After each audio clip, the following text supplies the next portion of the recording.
Hey guys, welcome to mister Viswa. நான் உங்கள் விஸ்வநாதன். நம்ம இன்னைக்கு பார்க்க போகிறது என்னன்னா, நம்ம கார் வாங்கினாலே ஒரு சில விஷயங்கள் வந்துட்டு கம்பல்சரி புதுசாக கார் வாங்குறவங்களுக்கு தேவைப்படுங்க. பழைய கார் வாங்கினாலும் சரி, இந்த ஒரு விஷயம்லாம் இல்லைன்னா கம்பல்சரி ஆக்சசரிஸ் நம்ம போடக்குள்ளேயே இது போன்ற விஷயங்களையும் நம்ம போடணும். அதில் முக்கியமான விஷயம் என்ன அப்படின்னு கேட்டிங்கன்னா, நம்ம சேஃப்டி. நம்ம சேஃப்டி, நம்ம காரினுடைய சேஃப்டி. அதுக்காக நம்ம ரெண்டு விஷயத்த கம்பல்சரி பண்ணி ஆகணும். ஒன்று ஜிபிஎஸ். இப்போல்லாம் வந்துட்டு அதிகமாக பணம் கொடுத்து வாங்கக்கூடிய காரில் ஜிபிஎஸ் டிஃபால்ட்டாக வந்துடுது. ஸோ ஒரு சில வந்து மிட் வேரியன்ட் காரில் பார்த்தீங்கன்னா இந்த ஜிபிஎஸ் அப்படின்றது வர்றது கிடையாது. ஸோ ஜிபிஎஸ் அப்படின்றது ஒரு காருக்கு ஒரு மிகப்பெரிய ஒரு ஹார்ட் அப்படின்னு சொல்லலாம். கார் ரன்னிங் ஆகிறதுக்கு இன்ஜின் ஹார்ட்டு, கார் சேஃபாக இருக்கிறதுக்கு இந்த ஜிபிஎஸ் அப்படின்றது ஹார்ட். அதுவும் குறிப்பாக வெளியில் பார்க் பண்ணுறவங்க, இந்த பார்க்கிங்னு தனியாக ஒரு இடம் இருக்கும், அந்த இடத்துல பார்க் பண்ணுறவங்களுக்கு வேற, ஏன்னா அங்கே ஆள் இருப்பாங்க, கேமரா இருக்கும். ஸோ அதனால் மோஸ்ட்லி அந்த இடத்துக்கு யாரும் வரமாட்டாங்க. அதுவே வந்துட்டு இந்த ரோட்டு ஓரமாக பார்க் பண்ணுறாங்க பார்த்தீங்களா. ஸோ இடம் இல்லை, என் வீட்டுக்கு வெளியில் பார்க் பண்ணுறேன், இல்லை ரோட்டு ஓரமாக பார்க் பண்ணுறேன், அப்படி இருக்கிறவங்களுக்கு ஜிபிஎஸ் அப்படின்றது ரொம்ப ரொம்ப முக்கியம். இந்த ஜிபிஎஸை பற்றி தனியாக கம்பல்சரி நம்ம ஒரு வீடியோ போடலாம். அதை இன்னொரு வீடியோவில் நம்ம வந்துட்டு அதை பார்க்கலாம். ஏன்னா அதனுடைய வந்துட்டு ஸ்பெசிஃபிகேஷன், அது எவ்வளோக்கு வாங்கினா என்ன ரேட்டு, அதை பற்றிலாம் நம்ம கிளியராக சொல்லணும்னா டியூரேஷன் அதிகமாக எடுத்துக்கும் இந்த வீடியோவில். நம்ம இந்த வீடியோவில் பார்க்க போகிறது என்னென்னா, நம்ம கார் டிரைவ் பண்ணக்குள்ள வரக்கூடிய பிரச்சனையிலிருந்து நம்ம தப்பிக்கிறதுக்காக தான். அந்த ஒரு வார்த்தையை நீங்க கேள்விப்பட்டிருப்பீங்க. அதாவது எந்த ஒரு விபத்து நடந்தாலும் அதிகமா அலிகேஷன் யார் மேல தெரியுமா வைப்பாங்க? பெரிய வாகனத்து மேல தான் வைப்பாங்க. இப்போ வந்துட்டு ஒரு பஸ் விபத்து ஆயிடுச்சுன்னா, அது வந்துட்டு ஒரு பைக்ல போய் இடிச்சிட்டாங்கன்னா, ஸோ உடனே சொல்லுவாங்க இந்த பஸ்ஸுக்காரன் மேல தான் தப்பா இருக்கும் அப்படின்ற மாதிரி அலிகேஷன் வந்துட்டு பஸ்ஸுக்காரங்க மேல வைப்பாங்க. அதாவது நம்ம எதை போய் இடிக்கிறோமோ அது பெருசா இருந்ததுன்னா நமக்கு ஃபேவர், அது சின்னதா இருந்ததுன்னா வந்துட்டு அது யார் சின்னதா வச்சிருக்காங்களோ அவங்களுக்கு ஃபேவர் அப்படின்னு தான் நம்ம சொல்லுவோம். ஏன்னா நிறைய இடங்களை நான் பார்த்துருக்கேன் நான். ஸோ என்னன்னே தெரியாமலே வந்துட்டு இந்த பஸ்ஸுக்காரன் தான்பா, இவன் தான்பா இவ்வளோ வேகமாக வந்தான், அந்த பஸ்ஸுக்காரங்களே இப்படி தான் அப்படின்னு முடிவு பண்ணிடுவாங்க. சரி, ஓகே, அது ஒரு பக்கம் இருக்கட்டும். சரி, இது நமக்கு எந்த வகையில் உதவுது அப்படின்னு கேட்டிங்கன்னா, வண்டியில் டேஷ் கேமரா வைக்கிறது.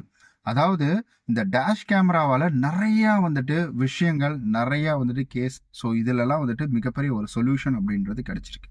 அதை பற்றி நம்ம விளக்கமாக பார்க்கணுன்ற அவசியம் கிடையாது. ஏன்னா நம்ம வண்டி ஓட்டக்குள்ளே நமக்கே தெரியும். நீங்கள் கார் வச்சுருக்கிறீங்கன்னா நீங்கள் சொல்லுங்கள் பார்க்கலாம், இது வரைக்கும் யாராவது உங்கள்கிட்ட வந்து ஆர்கியூ பண்ணல அப்படின்னு சொல்லி, நீ எதுக்குடா வேகமாக வந்தம்பாங்க, இல்லை ஆர்ன் அடிச்சம்பாங்க, இல்லை வந்துட்டு குறுக்க நீ வந்தன்னா நான் வரல அப்படிம்பாங்க. இந்த மாதிரி ஆர்கியூ நடக்கலைன்னு மட்டும் நீங்கள் சொல்லுங்கள். கண்டிப்பாக கார் வச்சுருக்கவங்களுக்கு இந்த ஒரு ஆர்கியூ அப்படின்றது கம்பல்சரி நடக்கும். ஸோ இந்த ஆர்கியூன்றது வேற விஷயம். ஒரு இடத்துல ஆர்கியூ போகுதுன்னா அது முடிஞ்சு போயிடும். அது பெருசாக நமக்கு எந்தவித சேதாரம் அப்படின்றதையும் கொண்டு வராது. ஆனால் அதுவே நம்ம ஆர்கியூ விட்டுட்டு ஏதாவது பெரிய விபத்து ஏற்படுதுன்னா அந்த இடத்துல நமக்கு மிகப்பெரிய ஒரு பிரச்சனை அப்படின்றது ஏற்படும். இந்த டேஷ் கேம் இருக்கிறதுனால ஏகப்பட்ட பிரச்சனையை உங்களால் வந்துட்டு சமாளிக்க முடியும். ஏன்னா எனக்கு ஒரு பிரச்சனை வந்துச்சு, அதை நான் அப்படி தான் சமாளித்தேன். ரொம்ப சிம்பிள். ரோட்டில் நடந்து போயிட்டுருக்காங்க, ஒரு சின்ன சந்து மாதிரி இருக்குது ஊரில், சேலம் போகக்குள்ள அந்த சின்ன கடைவீதின்னு சொல்லுவாங்க, அந்த சின்ன சந்துக்குள்ளே போயிட்டுருக்காங்க. நான் ரொம்ப தூரத்துலேருந்தே ஆரன் கொடுத்துக்கிட்டே வரேன். அவர் வந்து கையில் வந்துட்டு ஒரு பையன், ஓரளவுக்கு பெரிய பையன், ஒரு 5-6 வயசு இருக்கும்னு நினைக்கிறேன். அந்த பையனை வச்சுக்கிட்டு அவர் என்ன பண்ணுறா, வயசானவர் நடந்து வந்துட்டு இருக்காரு. நான் ஆர்ன் அடிக்கிறேன், பார்த்துட்டாங்க, திரும்பி திரும்பி பார்த்துட்டு போகலை. அப்புறமேட்டுக்கு என்ன பண்ணாங்கன்னா, கொஞ்சம் தூரம் 2 ஆர்னை கொடுத்ததுக்கப்புறம் லெஃப்ட் ஏறி கொஞ்சமாக வந்துட்டு லைட்டாக நவுந்துட்டாங்க. என்ன நினச்சாங்கன்னு தெரில, லெஃப்ட் ஏறினவங்க டக்குன்னு வந்துட்டு பின்னாடி வந்துட்டாங்க. சரி, அவங்க ஏறிட்டாங்கன்னு சொல்லிட்டு நான் மூவ் பண்ணுறேன். மூவ் பண்ணவொன்னே டக்குன்னு வந்துட்டு பின்னாடி வந்தோடனே டப்புன்னு இந்த சைடு மிரர் இருக்குது பார்த்தீங்களா, அந்த சைடு மிரர்ல வந்து டப்புன்னு கை இடிச்சிச்சு. கை இடிச்சோன்னு ஆச்சா போச்சான்னு வந்துட்டு கத்த ஆரம்பிச்சாங்க. அதான் சொன்னேன், நான் அங்கேருந்து உங்களுக்கு ஆரன் அடிச்சுட்டு தாங்க வந்தேன், நீங்கள் பார்த்துட்டு மறுபடியும் போகிறீங்க, நான் சைடு போகிறேன்னு தெரிஞ்சு பின்னாடி எதுக்கு வரீங்க, என்ன நீ தான் வந்த, நீ ஆரனே அடிக்கல அப்படின்னாங்க. அப்போ தான் சொன்னேன், அப்படியே செல் எடுத்து இப்படி காமிச்சு, இது யார், நீங்கள் தானே, ஆரன் சத்தம் கேட்குதா, பின்னாடி நவுறீங்களா, மறுபடியும் இப்படி வரீங்களா அப்படின்ன உடனே சைலண்ட் ஆயிட்டாங்க. அந்த பொண்ணு அவங்களுடைய பொண்ணோ பேத்தியான்னு தெரில, அவ்வளோ கத்திட்டு இருந்தது அந்த பொண்ணு. ஒரே நிமிஷத்தில் சாரி சார் நீங்கள் போங்க அப்படின்ட்டுருச்சு. ஸோ ஏன்னா அவங்களுக்கு அங்கே தெரியாது, எமோஷனலாக அங்கே முடிவு எடுப்பாங்க. அந்த இடத்துல அவங்களுக்கு அதை பற்றி என்ன எதுன்னு தெரியும். நம்ம அப்பா ஒருத்தன் இடிச்சிட்டான், நம்ம தாத்தா ஒருத்தன் இடிச்சிட்டான் அப்படின்ற பட்சத்தில் அவங்க அந்த இடத்துல கோவப்பட தான் செய்வாங்க. இதில் நீங்களும் கோவப்பட்டு சண்டை போட்டு தேவையில்ல. ப்ரூஃப் இருக்கா, நம்ம 10 லட்ச ரூபா கொடுத்து 20 லட்ச ரூபா கொடுத்து இல்லை 1 கோடி ரூபா கொடுத்து கார் அந்த கார் பக்கம் போனால் அதில் ஆல்ரெடி டிஃபால்ட்டாகவே இருக்கும். நம்ம ஒரு 10 லட்ச ரூபா கொடுத்து ஒரு கார் வாங்குகிறோம், இல்லை எவ்வளோ கொடுத்தா ஒரு கார் வாங்குகிறோம், அதுவும் காசு தானே. அந்த காசுக்கு நம்ம வந்துட்டு இந்த ஒரு 3000 4000 செலவு பண்ணுறதுல எந்த வித தவறும் கிடையாது. என்னுடைய சஜஷன் என்னன்னா ஃப்ரண்ட் அண்ட் பேக் ரெண்டுலேயுமே வந்துட்டு நீங்கள் ரெக்கார்ட் ஆகிற மாதிரி ஒரு டேஷ் கேம் வைக்கிறது ரொம்ப ரொம்ப நல்லது. நான் அதை வாங்கிட்டேன். சரி, அதனால் அந்த டைமில் எனக்கு எது சீப்பாக கிடைச்சிது, ஏதாவது ஒன்று இருக்கணும் இல்லைங்களா, அதனால் அந்த டைமில் எனக்கு எது சீப்பாக கிடைச்சதோ அதை நான் வாங்கி போட்டேன் நான். ஸோ அதனுடைய ரிவ்யூ என்னென்னா நம்ம போய் பார்த்துடலாம். நான் அதனுடைய விளக்கம் சொல்லிட்டோம், அந்த ப்ராடக்ட் எப்படி இருக்குது, என்ன இருக்குது, அதில் எப்படி வந்துட்டு நம்ம ரெக்கார்ட் ஆகுது அப்படின்றது எல்லாத்தையுமே நம்ம வீட்டில் போய் பார்க்கலாம். ஏன்னா இதுக்கு மேலே இந்த இடத்துல இருந்தால் வெயில் கொளுத்தி விட்டு அப்படியே பயங்கரமாக வெயில் வந்துக்கிட்டே இருக்குது. இப்போ இந்த ஆப்பை இன்ஸ்டால் பண்ணியாச்சுங்க. ஆப்போட பேர் வந்துட்டு ரோட் கேம் அப்படின்றது தான் ஆப்போட நேமு. ஸோ இதை ஓப்பன் பண்ணியாச்சு. ஓப்பன் பண்ணோன்னே இன்டர்ஃபேஸ் இப்படி தான் இருக்கும். இந்த கீழே வந்துட்டு இருக்குது பார்த்தீங்களா, இதை நீங்கள் கிளிக் பண்ணிங்கன்னா அது வந்துட்டு சர்ச்சிங் ஆகிக்கிட்டே இருக்கும். இந்த சர்ச்சிங் ஃபஸ்ட் டைம் கனெக்ட் பண்ணக்குள்ள வந்துட்டு ரொம்ப டைம் அப்படின்றது எடுத்துக்கும். பட் செகண்ட் டைம்லாம் நீங்கள் பண்ணிங்கன்னா ஆட்டோமேட்டிக்காக ஈஸியாக வந்துட்டு எடுத்துரும். ஸோ ஃபஸ்ட் டைம் வந்துட்டு கனெக்ட் பண்ணக்குள்ள கொஞ்சம் டைம் எடுக்கும். அதுவே நீங்கள் இந்த ஒரு டிவைஸை நீங்கள் வேறு எதுலேயும் கனெக்ட் பண்ணியிருக்கக்கூடாது. ஏன்னா ஒய்ஃபை மூலிமா தான் இது கனெக்ட் ஆகும். அப்போ ஒய்ஃபையை நீங்கள் வந்துட்டு உங்களுடைய இது டேஷ்காம் இதில் கனெக்ட் பண்ணியிருந்தீங்க, இன்ஃபோடைமரில் கனெக்ட் பண்ணியிருந்தீங்க அப்படின்னா அப்போ கண்டிப்பாக இதில் வந்துட்டு அது கனெக்ட் ஆகாது. அதனால் இப்படியே சுற்றிக்கிட்டே தான் கிடக்கும். அது ஒரு வேளை கனெக்ட் பண்ணியிருந்தீங்கன்னா அதை டிஸ்கனெக்ட் பண்ணிவிடுங்க. ஒரு வழியாக பாஸ்வேர்டை போட்டு கனெக்ட் பண்ணிட்டோம். பாஸ்வேர்ட்னா ஒன்றும் இல்லைங்க, 1லேருந்து 8 வரைக்கும் போட்டால் அதுவே ஆட்டோமேட்டிக் கனெக்ட் ஆகிடும். கனெக்டடு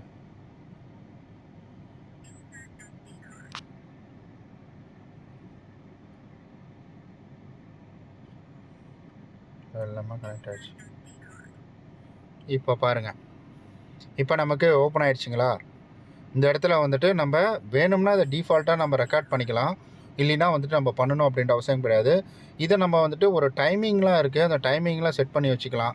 அதாவது இத்தனை நிமிஷத்துக்கு வந்துட்டு அது ரெக்கார்ட் ஆகிட்டே இருக்கணும் அப்படின்றத அதை வந்துட்டு இதில் வந்து நம்ம பஃபர் வச்சுக்கலாம். அதாவது லூப்புன்னு சொல்லுவாங்க, அந்த லூப் மாதிரி வச்சுக்கலாம். ஸோ இதனுடைய குவாலிட்டி மாற்றிக்கலாம். இதனுடைய ரெசல்யூஷன் பாருங்கள், ஃபுல் ஹெச்டியில் தான் இதில் இருக்குது. ஸோ இதுவே போதும். இதில் வந்துட்டு ஆடியோ ரெக்கார்டும் பண்ணிக்கலாம், வால்யூமோட குவாலிட்டியும் நீங்கள் வந்துட்டு அதிகப்படுத்தி வச்சுக்கலாம். இப்போ நான் பேசிகிட்டு இருக்கிறது எல்லாமே அதுலேயும் ரெக்கார்ட் ஆகும். ஸோ இங்கே பார்த்தீங்கன்னா உங்களுக்கு ஈஸியாக அதை வந்துட்டு நீங்கள் விசிபிள் பார்த்துக்க முடியும். வண்டி ஸ்டார்ட் பண்ணிட்டு கனெக்ட் பண்ணிட்டீங்கன்னா இப்போ உங்களுக்கு விஷுவல் தெரியுதுங்களா. இப்போ நான் பாருங்கள் கையை கொண்டு போகிறேன் பாருங்கள், தெரியுதுங்களா, கை மறைக்குதுங்களா. இப்போ வந்து டிஷ்யூ வச்சு தொடங்கிறேன் பாருங்கள்.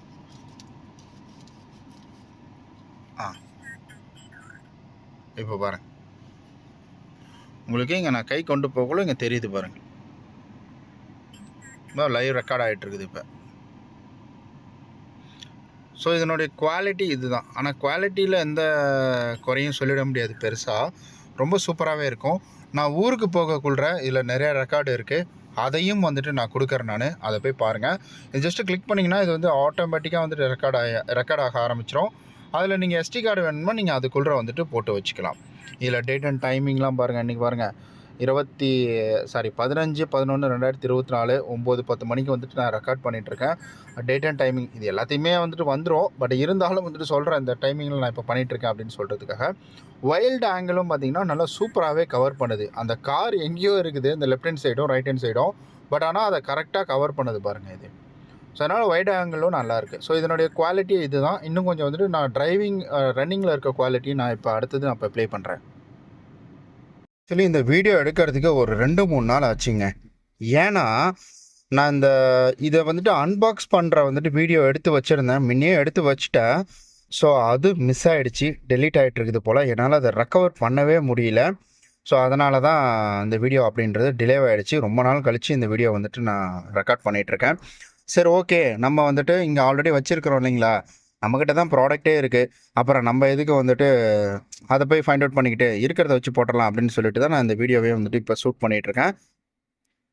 இப்போ இந்த 2 பொருளுமே நமக்கு வந்துட்டு நம்ம இந்த டேஷ் கேமரா ஆர்டர் கொடுக்கக்குள்ள இது ரெண்டுமே அதில் சேர்ந்து வந்துடுங்க. இது ரெண்டுமே என்னென்னா, ஒன்று வந்துட்டு கேமரா வித் மைக்கோடு வந்துடும். இதில் வந்துட்டு அட்ஜஸ்ட்மெண்ட் கீ அப்படின்றது வந்துட்டு இருக்குது, பட்டன் இருக்குது. ஸோ இது உங்களுக்கு மைக் வேணும்னா ஆன் பண்ணிக்கலாம், ஆஃப் பண்ணிக்கலாம். ஸோ அந்த மாதிரி ஆப்ஷனும் கொடுத்துருக்காங்க. ஸோ இந்த இடத்துல மைக் வந்துட்டு கொடுத்துருக்காங்க பாருங்கள். நம்ம இதை பார்க்குறதுக்கு முன்னாடி நம்ம ஃபர்ஸ்ட் ஆஃப் ஆல் வந்துட்டு இதை பார்த்துடணும். ஸோ இது வந்துட்டு ஒரு 3 amps சாக்கெட்டு வந்துட்டு இது வந்துட்டு 12 வோல்ட்டில் ஒர்க் ஆகுது. ஸோ இதில் உங்களுக்கு ஆர்ம்ஸ் ரேட்டிங் பார்த்திங்கன்னா வந்துட்டு நல்லாவே கொடுத்துருக்குறாங்க. ஸோ 24 வோல்ட் வந்துட்டு இன்புட் அப்படின்றத கொடுத்தோம்னா 5 வோல்ட் 3 amp அப்படின்றது அவுட்புட்டாக உங்களுக்கு கிடைக்கும். ஆனால் 12 வோல்ட்லேருந்தே இது ஒர்க் ஆக ஆரம்பிச்சிடும். தாராளமாக நீங்கள் 12 வோல்ட்டில் கொடுத்துக்கலாம். ஸோ இதனுடைய குவாலிட்டி அப்படின்றதும் பார்த்தீங்கன்னா நல்லா இருக்குது, சூப்பராகவே இருக்குது. பார்க்க வந்துட்டு லுக் வைஸும் நல்லா இருக்குது. ஸோ சார்ஜிங்கோட ஸ்பீட் அப்படின்னு எடுத்துக்கிட்டிங்கன்னா நல்லாவே வந்து ஸ்பீட் ஆகுது. இது ஒன்லி வந்துட்டு இதுக்கு மட்டும் கிடையாது, இந்த டேஷ் கேமுக்கு மட்டும் கிடையாது. நீங்கள் வேணால் உங்களுடைய மொபைலை சார்ஜும் போட்டுக்கலாம். ஸோ இதுதான் நம்ம வந்துட்டு டேஷ் கேம். ஸோ இந்த டேஷ் கேமில் ஒரு ஹோல்டர் ஒன்று வரும், அதுதான் இங்கே வந்துட்டு இப்படியே போட்டு வச்சுருக்கேன் பாருங்கள். இந்த ஹோல்டருக்குள்ளே தான் நம்ம இதை வந்துட்டு இன்சர்ட் பண்ணிவிடுவோம்.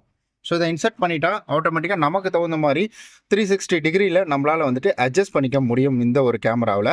ஸோ இந்த இடத்துல பார்த்தீங்கன்னா நம்ம வந்துட்டு இதில் கார் ரைடர், அதாவது பென்ட்ரைவ் இதில் போடுற மாதிரி உங்களுக்கு ஸ்பேஸ் கொடுத்துருப்பாங்க.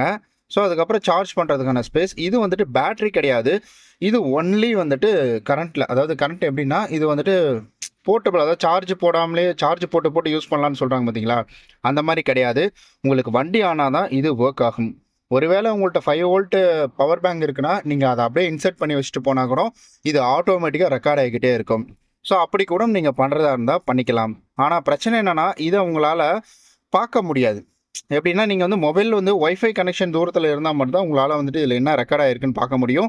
அப்படி இல்லைன்னா கார் ரைடரை நீங்கள் கையில் எடுக்கணும். கையில் எடுத்திங்கன்னா தான் உங்களால் வந்துட்டு இதை பார்க்க முடியும். அதுக்கப்புறம் இந்த கேபிள் கொடுத்துருக்குறாங்க. ஸோ இந்த கேபிளோட குவாலிட்டி அப்படின்றது சூப்பராக இருக்குங்க. கிட்டத்தட்ட ஒரு 4 மீட்டர் 5 மீட்டர் வந்துட்டு இந்த கேபிள் கொடுத்துருக்காங்க. ஏன்னா இதுக்குள்ள நம்ம ஆல்ரெடி பார்த்த மாதிரி இதுக்குள்ள விட்டு இந்த வழியாக வெளியில் எடுத்து, ஸோ இங்கே பார்த்தீங்கன்னா உங்களுக்கு மேலே இது வழியாக வந்து, ஸோ இந்த இடத்துல வந்துட்டு இருக்கோம். ஸோ இந்த இடத்துல வந்து இது மேலே கொண்டு வந்து அப்புறம் இந்த இடத்துல வந்துட்டு இதை கொடுத்துருக்குறேன். ஸோ அப்படின்னா எவ்வளோ லென்த்தாக இருக்கும் பாருங்களேன். அண்ட் இதில் இன்னொரு நல்ல விஷயம் என்னென்னா இதுலேயே வந்துட்டு ஒட்டுறதுக்கான 3M வந்துட்டு டேப்பு கொடுத்துட்றாங்க, அதிலே வந்துடும். இதுவே வந்துட்டு நல்லா ஸ்ட்ராங்காக தான் இருக்குது. கிட்டத்தட்ட ஒரு 6-7 மாதமாக யூஸ் பண்ணிட்டு இருக்கிறேன், நல்லா யூஸ்ஃபுல்லாகவும் இருக்குது. ஸோ டேஷ் கேம் அப்படின்றது நம்மளுடைய வந்துட்டு சேஃப்டி வந்து ரொம்ப ரொம்ப முக்கியம். நம்ம வண்டியில் ஓட்டிட்டு போகிறோம்னா நம்ம வீடியோ ஆரம்பத்தில் நான் சொன்ன மாதிரி வண்டியில் போகக்குள்ள ஏதாவது ஒரு வந்துட்டு விபத்தாச்சு, ஏதாவது ஒரு வந்துட்டு விஷயம் நடந்துச்சு அப்படின்னா ஒரு ப்ரூஃபாக இது இருக்கும். கார் வச்சிருக்கிற எல்லாருக்குமே இது மேஜர் இம்பார்ட்டன்ட்.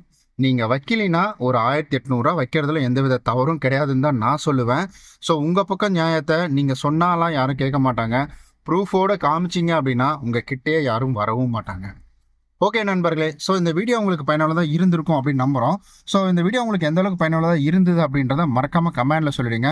ஸோ நீங்கள் இன்னும் நம்முடைய வந்துட்டு மிஸ்டர் விஸ்வா சேனலை சப்ஸ்கிரைப் பண்ணிங்கன்னா மறக்காமல் சப்ஸ்கிரைப் பண்ணிக்கோங்க. அப்படியே கூட இருக்க பெல் பட்டனையும் ப்ரெஸ் பண்ணிக்கோங்க. அப்போ தான் நம்ம தினம்தோறும் போடக்கூடிய வீடியோக்கான நோட்டிஃபிகேஷன் உங்களுக்கு வந்து சேரும். இதனுடைய ப்ரைஸ் டீட்டெயில் எல்லாமே நான் கீழே கமெண்டில் கொடுத்துருக்கேன். நீங்கள் போய் தாராளமாக உங்களுக்கு தேவைன்னா அதை பை பண்ணிக்கோங்க. நம்ம நாளைக்கு இது போல் வேற ஒரு பயனுள்ள வீடியோவில் சந்திக்கலாம். பாய்.